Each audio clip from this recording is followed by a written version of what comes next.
On November 5th, Donald Trump became the first Republican candidate to win the popular vote in 20 years. Republicans have won the Senate and most likely will win the House.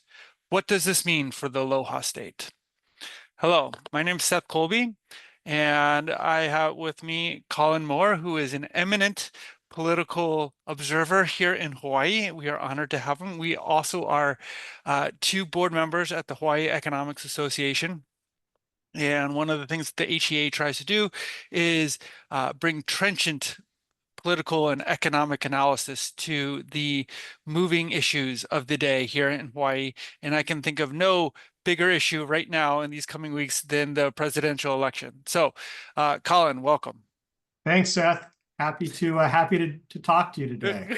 Okay, so just as a point of reference, we're 1 week out from the election, right? And so that's where we're going to be commenting on. So I just thought I would give us like some background on where we are because it has been a little bit of a whirlwind over the last couple years, and it's hard to like. I wanted to put things all in perspective, and then we'll get your perspective, Colin. So 4 years ago, Joe Biden was elected as a moderate and a steady hand who pledged to bring normalcy back to America. His party takes the control of the Senate and the House. Now, as he was doing that, November 6th happened, right? And so for the first time in our history of the Republic, uh, Trump supporters, which were goaded by Trump, tried to violently interfere in the peaceful transition of power. At this point, Trump's ratings are in the as low as they've ever been. A lot of people have written him up and said, what did he do? His political future is over." 2 days later, Facebook and Twitter, two private companies, censor the president and deplatform him, taking one of the elected officials and nominally the head of state of the United States off the platform. So let's keep that in mind. Biden, who runs as a moderate over the next several years, passes some of the most progressive legislation in the history of the United States. He passes a 1.9 trillion Inflation Reduction Act, which is basically a stimulus package to help people with COVID. He passes a bipartisan 1 trillion infrastructure law, which will provide infrastructure, bridges, and things, including in Hawaii, over the next 10 years. He passes the $280 billion CHIPS Act, which is an industrial policy act helped reshoring investment here in Hawaii or in here in the United States. And then they had the $2.2 trillion infrastructure reduction act, which is the biggest climate legislation in the United States history. Along with this, he passes modest gun control. He is negotiating he finally gets to be able to negotiate with medical or drug companies on prescription drugs. A lot of liberals are hailing him as the next LBJ, right? Everything seems to be good. Or the United States economy is outperforming the rest of the world, right? There are some pesky issues like inflation and also a border crisis, right? Now, as this is happening, Elon Musk purchases Twitter for $44 billion in 2022. Now, you have to remember that Elon Musk was not a politicized figure at this time, right? He was mostly one of the most respected industrialists of our age. He had created, or he still owns companies like Tesla, SpaceX. He was greatly admired. And then he bought this platform and took it over. Uh, then, a year or two later, we get back to the nomination. Trump easily steps aside all these indictments, other things, and becomes the national candidate.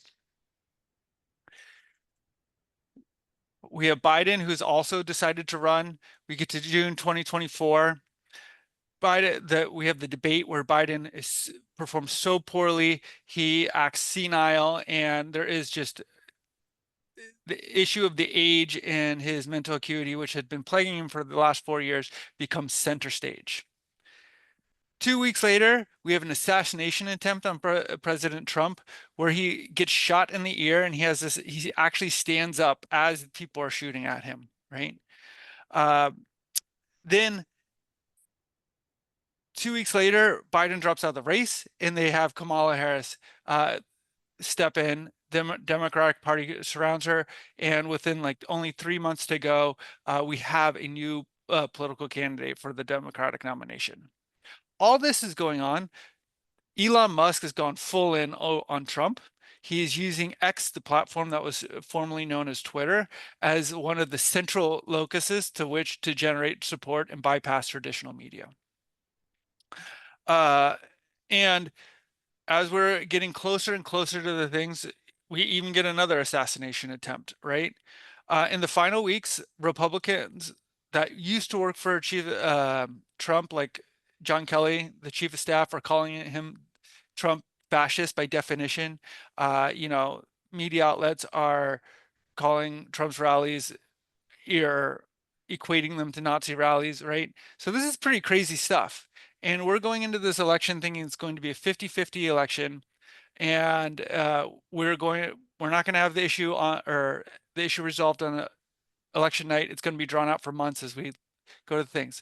But here in Hawaii, as we sat down for dinner, it was pretty clear that Trump was going to win the election. And not only did he win the election, he won pretty astoundingly. So despite all these cases, the American people, the plurality of American people decided, no, this is okay. We want to go with Trump. Right? Not only does he win the Electoral College, for the first time since 2004, he wins the plurality of the national vote. He joins Grover Cleveland as the only president to lose an election and then come back to win it. And Republicans have won the Senate, and it looks like they have won the House. So I am no political observer, but this seems like a big deal to me, but I could be wrong. So Colin, what's your take on all of this? Well, I mean, it has been an incredibly wild ride this election season. Uh, Look, I think in some ways we shouldn't be surprised that the Republicans did extremely well. There's this anti-incumbency movement that's been going on through advanced industrial nations throughout the world. The Democrats have been in charge. They had unified government in the beginning of the Biden administration. This is often what happens. I mean, President Biden was a historically unpopular president. I mean, I think what you said, Seth, there at the beginning, it illustrates this divide that I've really observed in an interesting way with Biden, where Democratic policy wonks really do think he's been the greatest thing since LBJ. They think he's been a great president. He's passed a lot of good policies.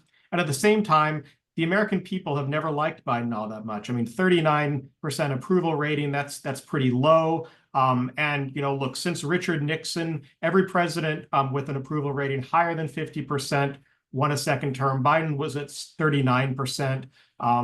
We maybe also shouldn't be surprised because we went through this generational inflation. We know that voters hate inflation, even if their wages are increasing to compensate in part for that inflation. That is just politically toxic often.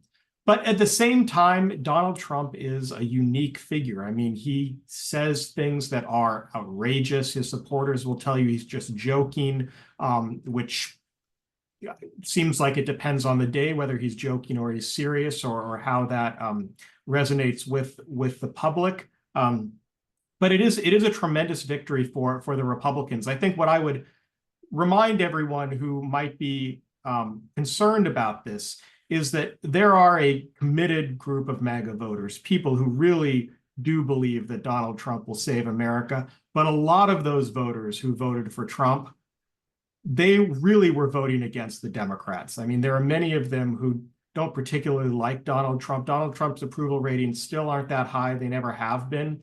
But they didn't feel like they were offered a good choice from the Democrats, that Biden was too old. Harris didn't have enough time to build her brand or really her policy ideas. And she had a tough time running a campaign because she didn't go through that presidential nomination process, which really helps you.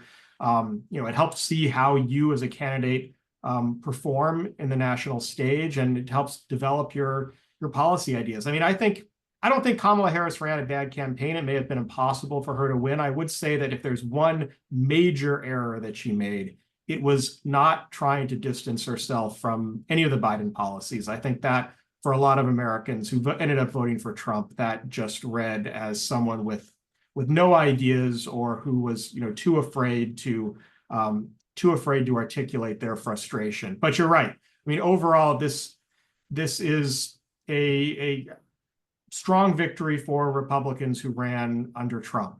But a lot of Republicans don't like each other either. I mean, I think we're going to see in the days to come the level of infighting that you got a picture of during the speaker confirmation debates earlier this year.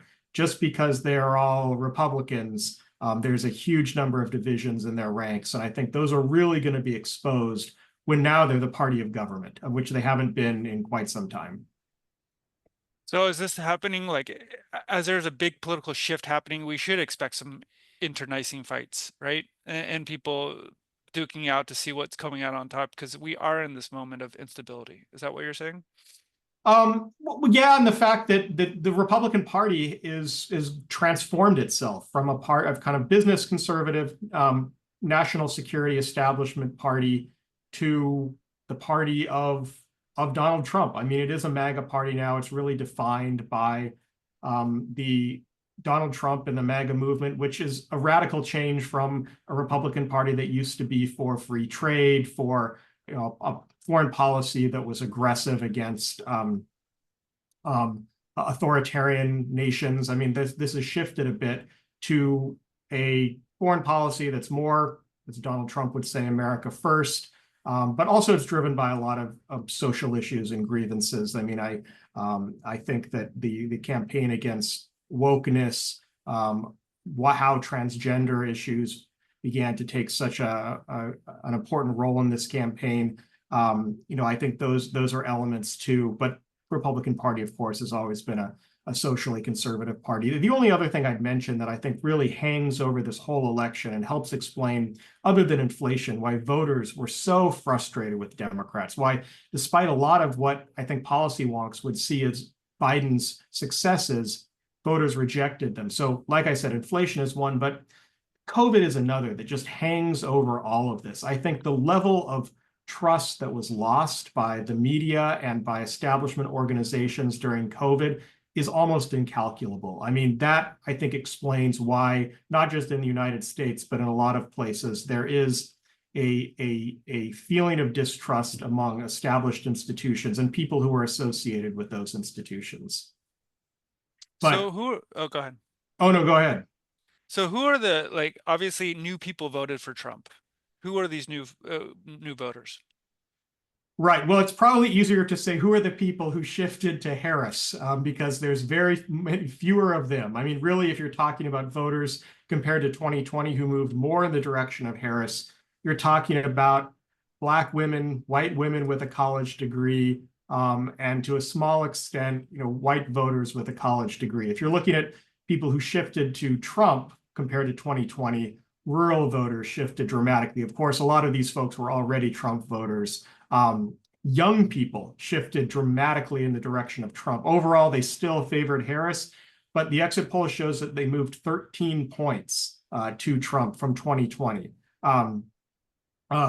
Voters of color generally shifted to Trump. The biggest shift, and this has gotten a little bit of play in the media, is Latino men who moved 35 points into Trump. So they went from supporting Biden in 2020 by a pretty sizable margin to supporting Trump. And so this, like folks like Ezra Klein and other national political commentators have said, this really signals that the Obama coalition is dead. This coalition between people of color and upper middle class professionals, that this is crumbling. And I think the fear for Democrats is they don't have much to replace it, that Donald Trump really built in his peculiar way a cross-class, cross-racial movement. And that's how he won. That's how he won the popular vote. I think that many Democrats will sort of be loath to hear that, but it's true. And so he is speaking to people in a way that that Democrats don't seem to be able, with the caveat, of course, that this was still a very close election. And now that the Democrats or the Republicans are the party in government, they're going to have to deliver on a lot of things that's not clear to me that they really can. But maybe I can ask you a couple of questions, which really relate to the economic plans that the Trump administration has laid out. And I want to start with tariffs. Donald Trump, I think, reminded a lot of Americans that the U.S. government used to fund itself through tariffs. He made some favorable comparisons to William McKinley, which probably won't win him a whole lot of friends here in Hawaii. But tell me about tariffs. I mean, what would happen nationally and here if we move to tariffs? I mean, and along with that, if tariffs began to replace income taxes? Good question. So, as anybody who will have taken a economics 101 class will say that tariffs are a no-win situation, right? So generally, when you engage in high tariffs, we have it reduces trade, it reduces efficiency, and drives up costs. And this doesn't just reshore manufacturing. What it does is it drives up costs for intermediate goods, which actually can harm manufacturing. Now, that is with indiscriminate use of tariffs, right?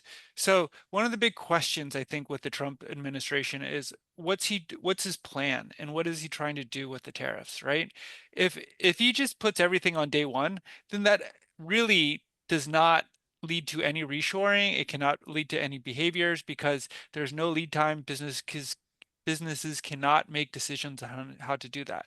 Now, if you want to engage in some selective tariffs that were meant to place on China, but did not impose tariffs on our allies like Japan and Mexico and Europe in order to build like kind of a more Western coalition economy, that might, you know, that could do something, right? And the degree to which it will drive up costs is a question.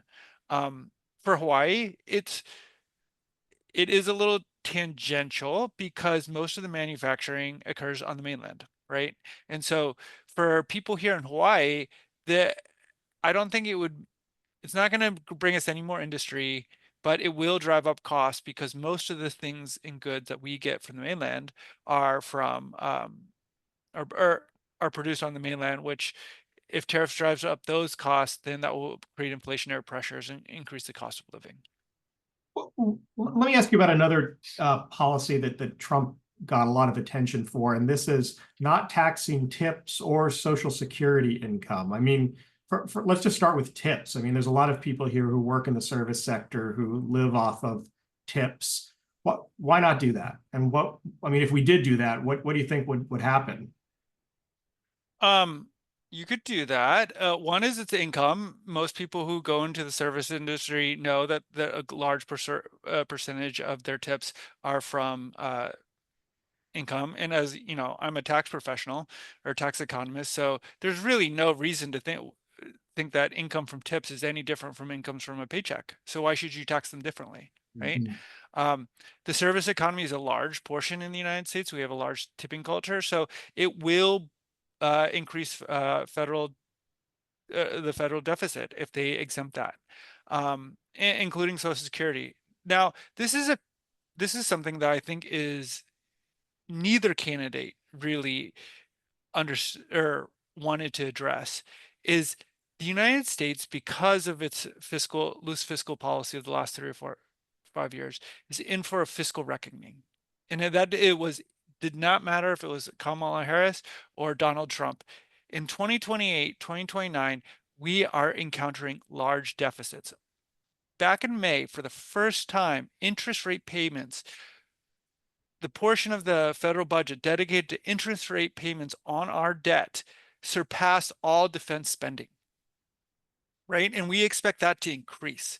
Now, we have, you know, there's the new department of Doge, the Department of Government Efficiency. They want to cut a lot of government, which might work, but the reality is most of the cost that's being driven from that is coming from Social Security and Medicare, and that is one of the third rail of American politics. Nobody wants to touch it, but whether Trump likes it or not, he's going to have to deal with this question of doing that. And additionally, we also have the Trump tax cuts, right? So um, those are very expensive. They're trillions of dollars, and they're expected to expire in 2 years, right? And so one of the big things that uh, I think a lot of us in the tax world are expecting is he's going to repass those, right? So for budgetary issue reasons, the Tax Cut and Jobs Act that was passed in 2017, all those provisions on the individual income side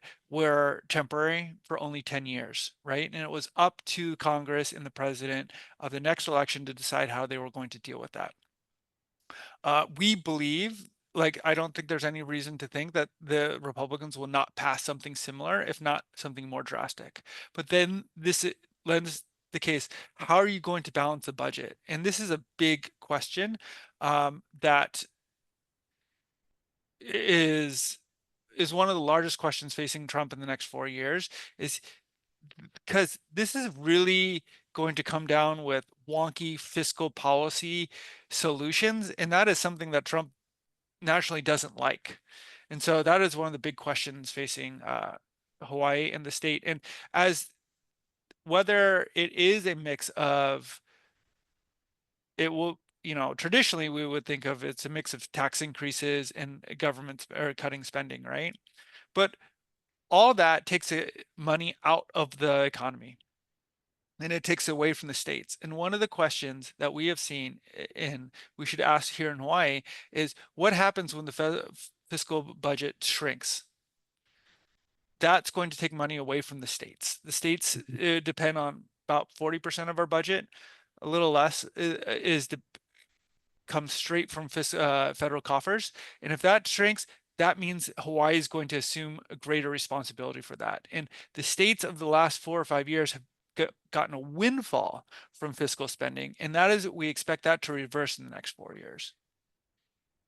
The other thing that Donald Trump has talked about really directly on this campaign is immigration, of course, and restricting immigration. And we know that immigration plays a major role in Hawaii's workforce, especially in crucial sectors like tourism and healthcare. So if there is this crackdown on immigration, both undocumented immigrants and also maybe a reduction in legal immigration or a reduction in unskilled legal immigration, what effects do you think that would have on Hawaii, on our labor market, and our economy? Yeah.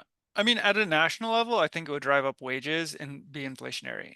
The question is, what would it do here in Hawaii? We don't have high levels of immigration. We never had. One of the reasons why, um, like, the swings in Hawaii weren't not quite as big as, New York. You saw huge swings where they had high levels of immigration, right? And along the border states, you had there was much more support for Trump during that time, and that's because immigration was a large issue. Here in the island of Hawaii, we don't. We do have asylum seekers, we do have it, but I don't think it's quite as large. So I don't think the issue will be quite as drastic as the rest of the mainland. So I have a question for you. Um, we saw what happened on the federal at the national level. Was that reflected here in Hawaii politics? I mean, was there more support for Republicans here in Hawaii? Was the same demographic trends uh, here as we saw in the mainland? It sure was. Trump, increased his vote share in Hawaii from 2016, from 2020. Of course, he still lost big here, but it has been going up every time he's run. And Republicans here had a uniquely successful year. I mean, they have increased the number of, it looks like, increased the number of members in the state legislature to the highest it's been in quite some time. I think probably about 2 decades. I'd have to check the numbers on that, but I think that's about right.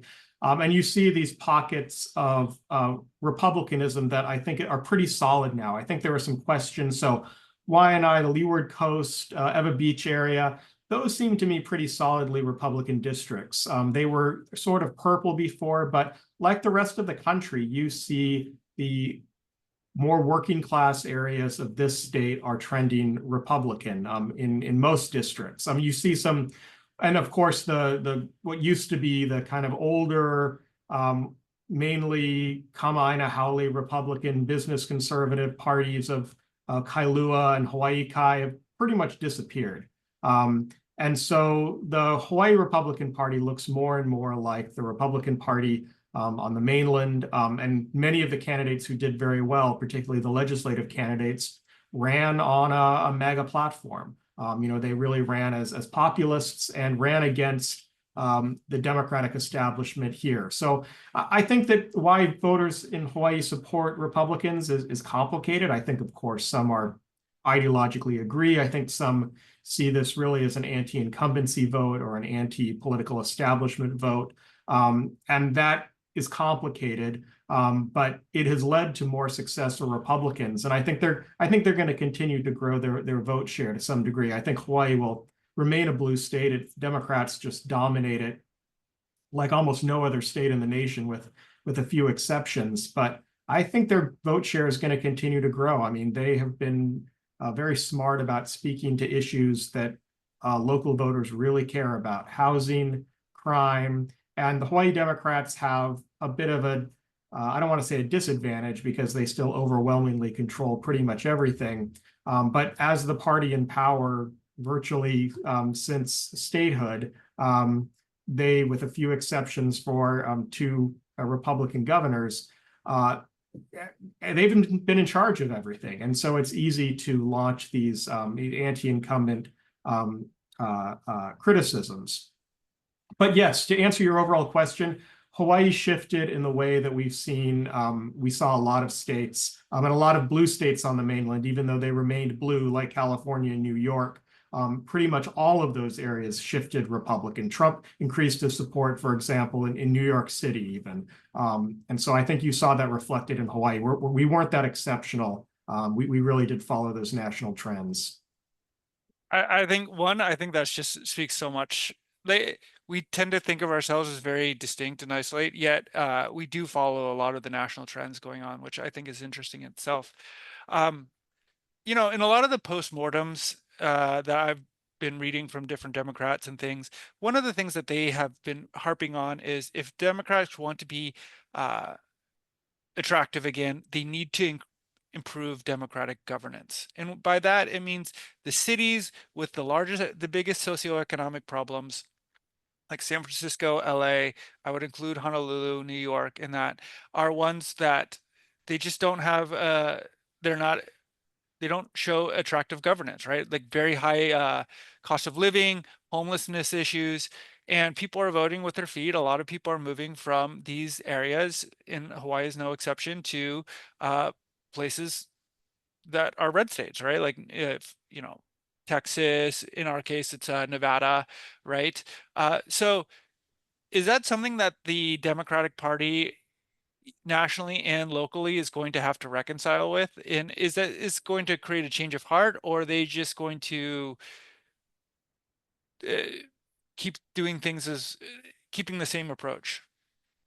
Well, look, I think they're going to have to. I mean, the Democratic Party has become really a very urban party, much more than it used to be. I mean, it used to be that cities would sometimes have Republican administrations and they'd go back and forth. But for the most part, all big cities are single party Democratic machines.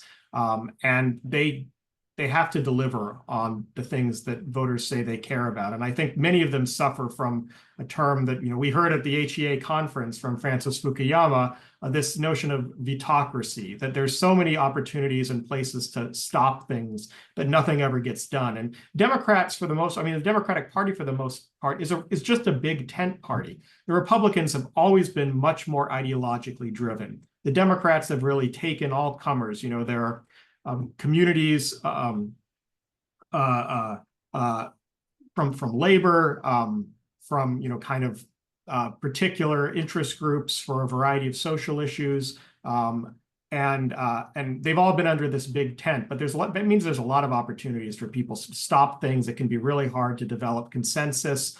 You've seen this in Hawaii. I think our struggles with trying to develop more housing, the kind of supply side liberalism that a lot of commentators have been talking about recently has been incredibly challenging. We have a governor who is certainly a liberal, but has been very aggressive on the supply side part of that supply side liberalism. And a lot of his plans for housing there were a variety of veto points from a variety of different constituencies who all were well-meaning but had certain pet issues. And it has been a struggle to make progress. And I think you could see that in all of the Democratic states and many of the Democratic cities that have tried to do similar things. I mean, our brand of liberalism here in Hawaii, I think, is far less ideological than it is in some big cities. But even here, we've had a very difficult time making progress on these issues. And if you talk about what people are frustrated by, it is how slow government works, how hard it is to deliver. They're also frustrated by issues like crime, which explains why slogans like defund the police were just politically toxic for Democrats. But yes, I think that if Democrats take something from this, it's that they need to deliver. And that does mean that you will have to, that some members of the coalition are going to have to concede some of their interests to allow government to work and to deliver on the priorities that people say they care about. Otherwise, why would you vote for Democrats? I mean, it does seem, I think, for many voters, like it ends up just being this kind of debating society among well-educated, somewhat, establishment elites who might all be well-meaning, but they're not really delivering on the things that working people say they care about. At the same time, I'll say that there's probably an opportunity in some ways for the National Party to learn a little bit from Hawaii. I think that compared to the National Democrats, Hawaii's party has always been, I mean, there have been national media folks who've talked about trying to refocus the Democratic Party and its priorities on labor. That is something that has always been at the core of the Hawaii Democratic Party. We're the state with the highest labor union membership in the country. Hawaii has always been a democratic state, not necessarily a liberal progressive state that's really gotten caught up in culture wars. And I think that's a strength of our local party. I mean, I do think that people really do see the Democrats here as very more connected with working people than perhaps the National Democrats. I don't think the association among local voters with the Hawaii Democrats is of self-satisfied elites. It might, I mean, I think that there's a lot of concern about corruption and self-dealing, but I think that it remains a party that's relatively close to the ground compared to some national parties and some big state Democratic parties. Interesting. One of the interesting things I saw was one of the biggest subgroups that swung in the direction of Trump was indigenous peoples, First Nation peoples, right? I know that Native Americans and Native Hawaiians have distinct trajectories to see themselves differently. But one of the things I do notice is, the areas of Hawaii that have high levels of Native Hawaiian populations do tend to vote for Republicans, or they're a lot more competitive in those districts. Why do you think that's the case? Yeah, that's a complex question. I think in part it's because there is a sense that for a lot of people, the Hawaii Democratic Party represents the state of Hawaii, which I think some of people in those communities see as either illegitimate or corrupt, or an institution that's never really had their best interests at heart, which they have every right to believe that. There's a lot of evidence to believe that's been true in many, many cases. So there's very little trust. I think those communities, are also communities that where a more populist message resonates. The other thing I'd say is that I think they tend to be more socially conservative communities. And I think there are messages from Republicans that resonate more closely. I think that in Hawaii, one of the strengths, not just with Native Hawaiians, but also I think with the Filipino population that's been crucial to some of their victories in areas like Eva Beach, are connected to the evangelical churches. Those communities of faith have been also ways that people have connected to the Republican Party.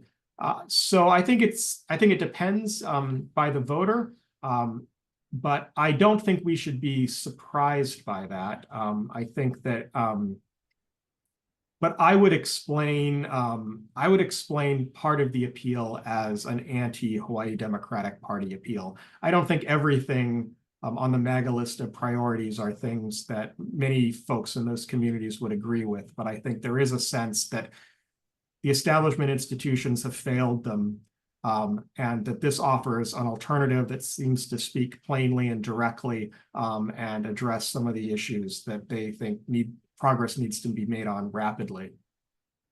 Interesting.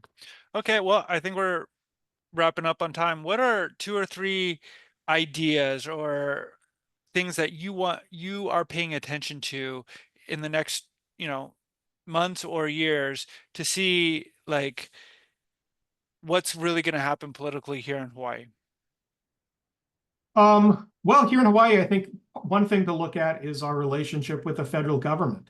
I think it could likely be fairly confrontational depending on how our leaders decide to structure that. I mean, you could see Hawaii joining, as it partially did back in 2016 during the first Trump administration, as sort of a member of this blue state coalition, more or less led by California, New York, and Illinois, that was involved in a variety of lawsuits with the Trump administration. I mean, I think that's likely to see something, and I would expect that, particularly around civil rights issues, immigrant rights issues, LGBT issues. I think that Hawaii will join some of those legal battles. At the same time, historically, I think that our congressional delegation, it's not as true now, maybe it was in the past, but had pretty strong bipartisan relationships. So I think that's true partially with Ed Case, Jill Takuda, and even Brian Schatz to some degree, that have been seen as kind of bridges from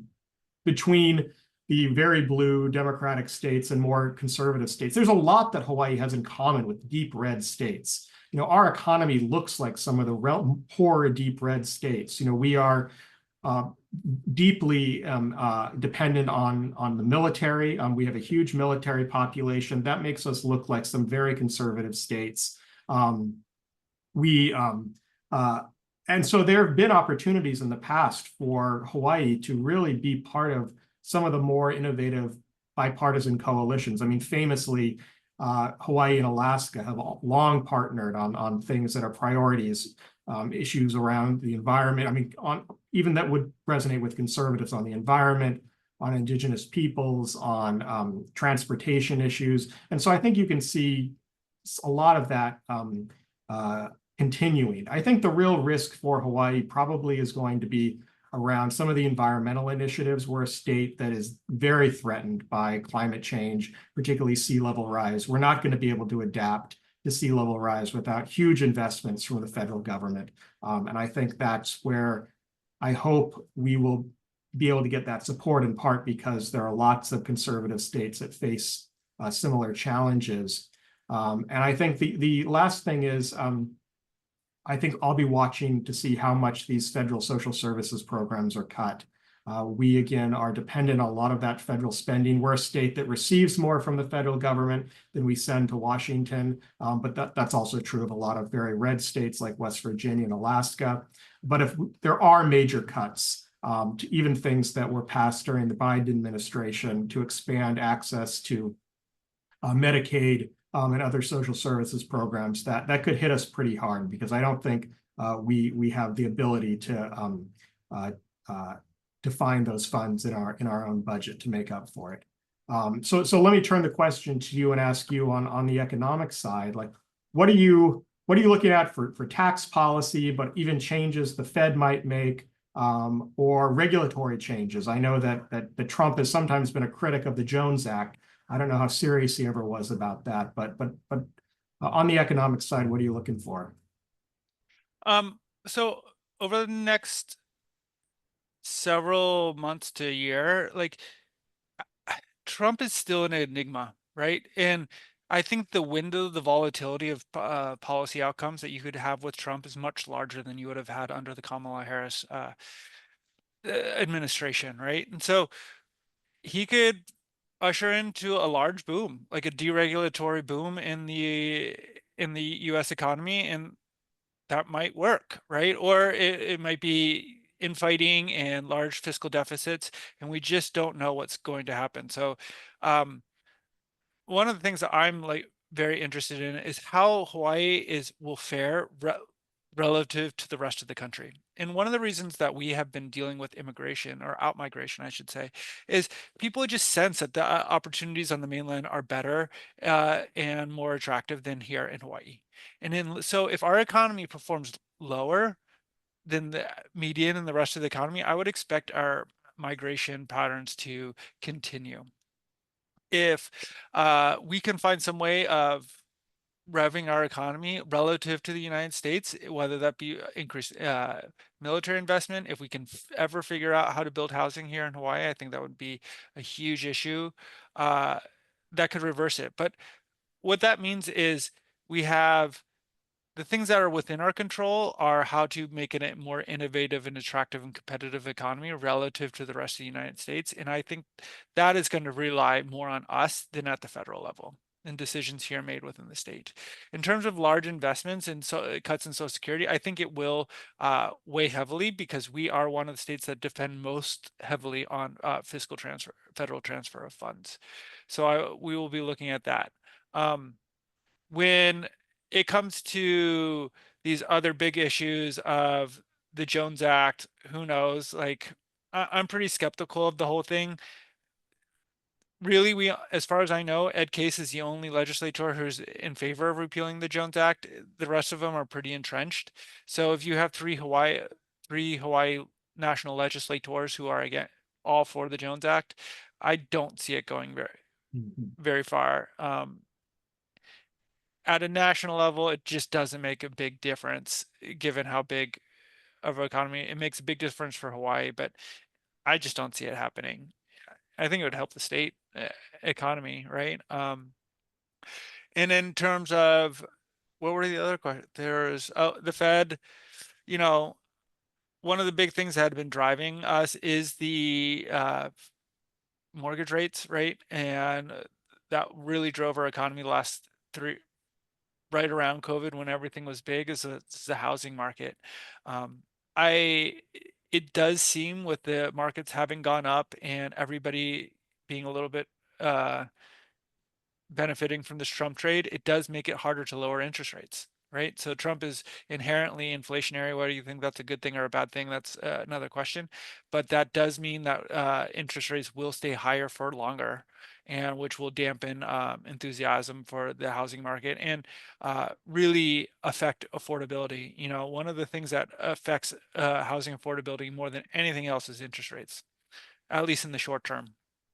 And if we don't see anything moving, what we would expect is interest rates to stay high, very low turnover, and it would take years and years it's just going to take longer and longer to work out the supply. So those are the things that I'll be looking for. And then finally is, like you said, our relationship with the federal government. I think I'm a little bit more sanguine. I think the government, our administration especially since we're very reliant on federal funds right now from in terms of the Maui fires and stuff. I, I, I would think that we would take a little bit more of a uh, not as a conflictual adversarial approach to the administration, but I could be totally wrong. That's just like how I would think about things. Anyway, it's been great to talk to you, Colin. Yeah, you too. And as always, we really thank you for your analysis, and we look forward to talking to you on another day. All right, good to see you, Seth. Bye bye.